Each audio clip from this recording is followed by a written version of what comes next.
么今天呢，我们要来谈一谈新生代与佛教。不知道您注意到了没有？佛教呢，已经渐渐地受到西方开明人士所接受。这些接受佛教并且信奉佛教的欧美人士呢，是以40岁以下的新生代为主流。而在国内，大部分的大专院校都设有佛学社团，也有好几所大学开设了跟佛学相关的课程。那么这些在都可以证明，佛学的研究跟佛教的信仰已经受到全球的重视。那么特别是在新生代之间广为流行。那么究竟为什么新生代反而似乎比年纪大的人容易接受佛教呢？我们现在就恭请圣严法师来为我们开示。本来宗教呢没有年龄之分的，一个佛教家庭里边的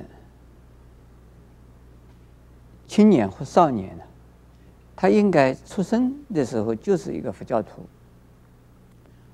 并不要等到他年纪轻或者年纪大了以后才来学佛的。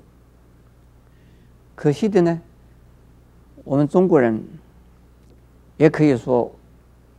好多佛教徒有一种偏差的观念呢，认为信仰宗教呢是要出于自由意志的选择，不可以勉强或者是呢影响孩子的宗教的信仰，让他们自己长大了以后叫他们自己再信，小的时候不要叫他们信。这个是一个很偏差的一种想法，是错误的。我们对小孩子的这个期待，希望他成为一个非常有道德修养的人，那为什么不从小开始就叫他接受佛教的道德观念呢？但是呢，我们今天的这个时代，年轻的人学佛或知识分子接触佛教并不是由于父母的关系，父母有一些是有父母的影响，但是多半不是，甚至于也不是由于我们宗教师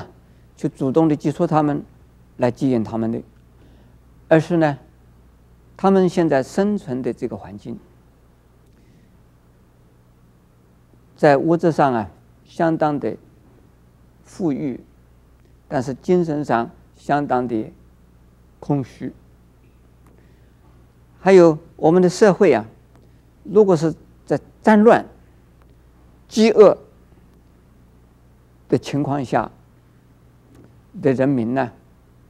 要想接触佛教、接受佛教也比较困难的，因为佛教既是感性的，也是理性的。佛教呢，它层次比较高的，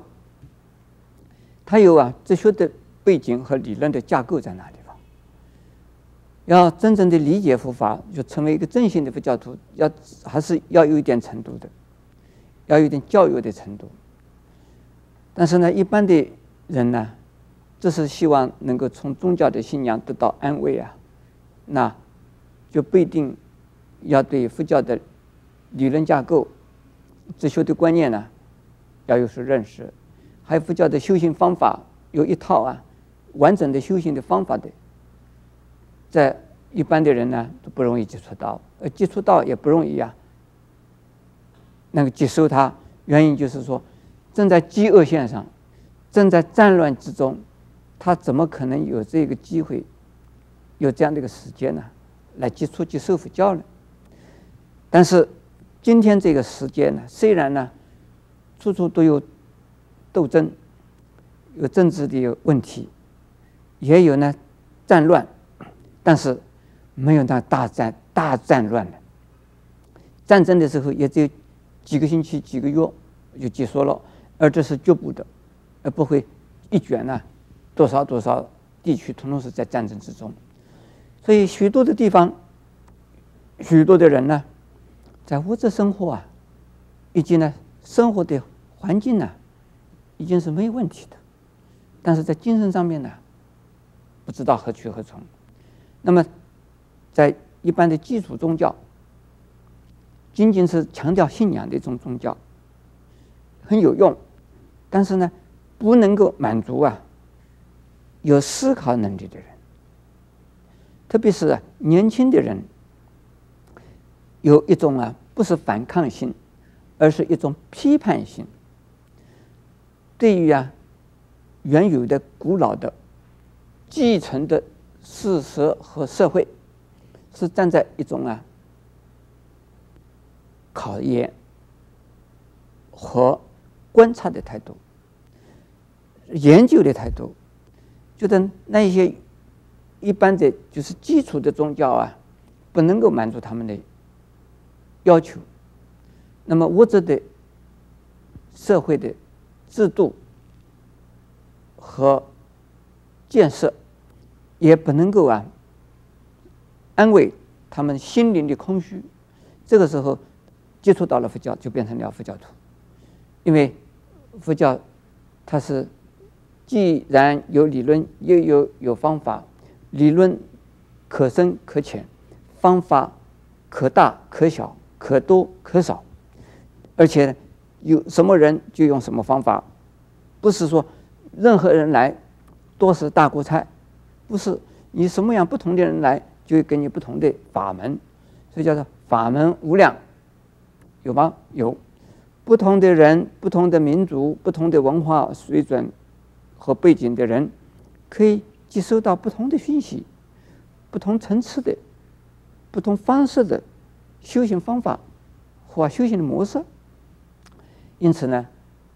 在东方也好，在西方也好这知识分子的青年，乃至于现在有一些是中年人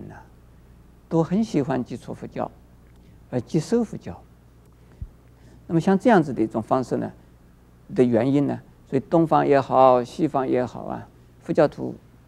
越来越多，佛教的知识分子也人数越来越多，佛教的层次呢